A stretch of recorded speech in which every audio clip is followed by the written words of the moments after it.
सरकारी स्कूलों में जो पढ़ने वाले बच्चे हैं उन्हें बहुत अच्छी शिक्षा मिल रही है, तमाम तरह की सुविधाएं हैं, सरकारी योजनाओं का सारा लाभ उन्हें मिल रहा है। स्कूल में शिक्षकों की संख्या सही है, बच्चों की संख्या अच्छी है।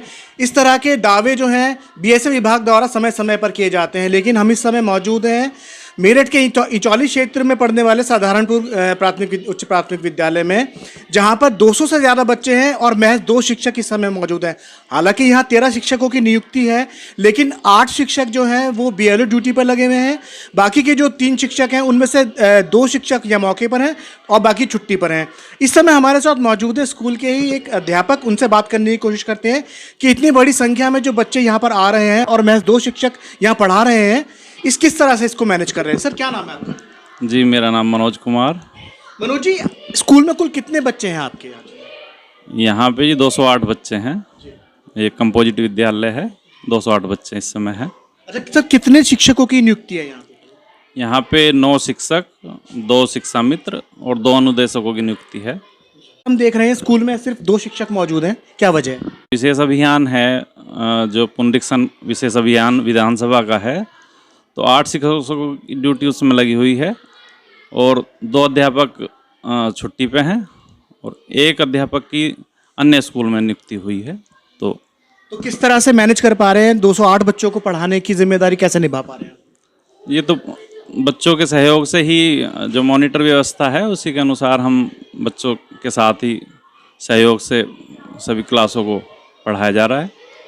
अच्छा, जिस तरह से आपने बताया कि 8 शिक्षकों की बीएलओ में ड्यूटी लगी हुई है, तो ये बीएलओ में जो ड्यूटी लगती है तो सप्ताह में कितने दिन शिक्षक यहाँ पर आते हैं, ये 8 शिक्षक, और कितने दिन ये उस ड्यूटी पर करने चाहते हैं?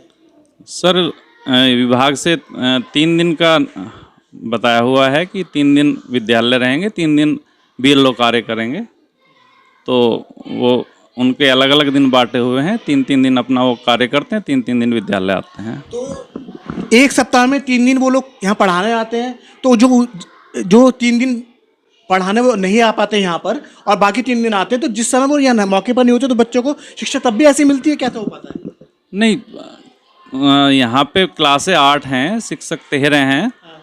तो इस तरीके से विभाजन किया हुआ है कि प्रत्येक कक्षा के लिए शिक्षक उपलब्ध रहें।